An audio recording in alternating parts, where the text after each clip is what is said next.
Hi, I'm Roberta. Welcome to my kitchen. Today we're talking Vietnamese basics.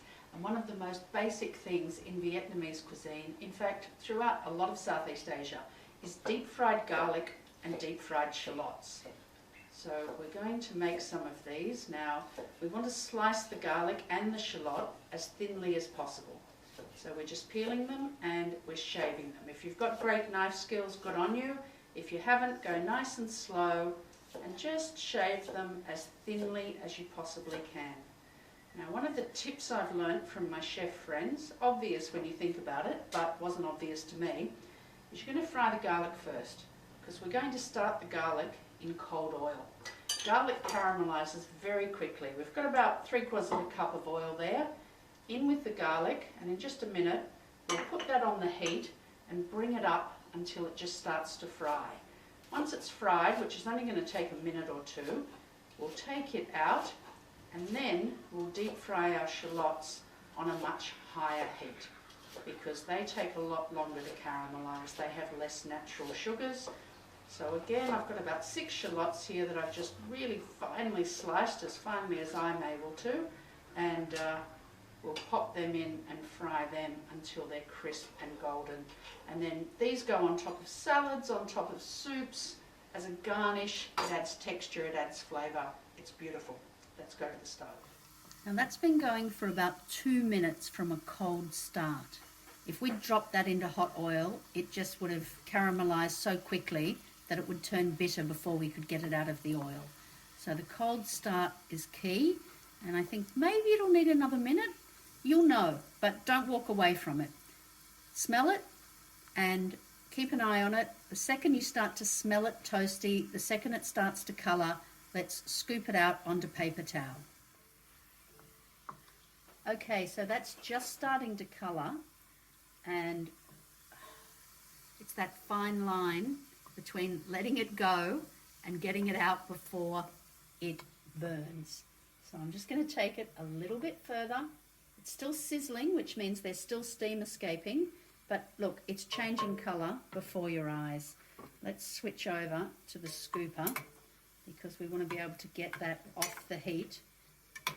Now, I suppose in a commercial kitchen they'd just dump it into a big bowl, but we want to keep this oil. So we're going to try and walk the line, get this off the heat, use the oil for the deep fried shallots as well, and then we're going to have beautiful garlic oil that we can use to dress other dishes. So now into the same oil over a medium-high heat goes our shallot. Now there's a lot more shallot, so there's a lot more steam escaping. And it's going to take a lot longer. It's not going to caramelize until all the water has burnt off, basically, and that's what that bubbling is. So we're just going to cook that, again, not too hot because we need it to cook before it colours. And I'm saying 5 to 6 minutes. You can walk away for a minute or so at this point, but don't take your eyes off it for too long. Now that's not sizzling quite as much as it was. That's been about 5.5 minutes, but it's going to depend on the heat, on the saucepan, on everything. But as it starts to stop sizzling, that means there's no more steam escaping, and that's when it's going to caramelize quite quickly. So I think we're going to see this turn in the next 10-20 seconds. As I said, cooking's often about patience and timing. And we just need to be patient and then be ready to scoop this out. Now you can take the shallots a little darker than the garlic. They don't contain as much sugar, so they don't go bitter, but we don't want them to be too dark. But we do want them to be crisp, so we need to get all that steam and moisture out of them. Now, one of my chef friends once said to me, you can tell when something's ready not just by the way it looks and the way it smells, but by the way it sounds. I don't know if you can hear the difference, but the sizzle is different now. It's starting to colour, there's hardly any more steam to escape, it smells different and it sounds different. And look, it's changing colour right before our eyes. We're going to take it a little bit further and then we're going to scoop it out. There we go, it's nearly ready. We just want to make sure they're all equally, evenly golden. We're going to keep it moving for another few seconds. Change over to our scooper outerer. Hardly any sizzle now because nearly all the water's gone. Oh, and it smells fabulous.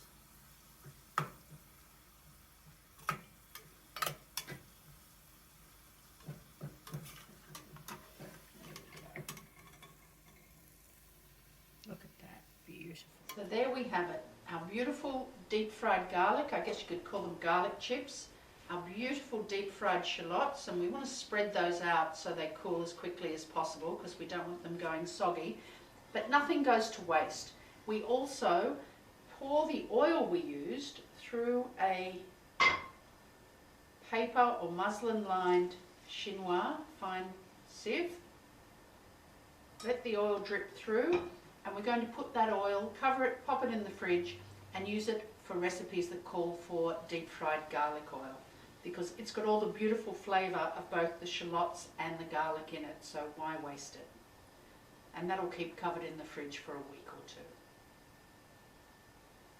Now you can buy deep fried shallots and garlic. Some of them are quite okay. They're a good standby to have in the fridge. They're not as great as the ones you make yourself, of course, but when you buy them, always check the use by date because they do go rancid quickly, and always keep them in the fridge. Enjoy!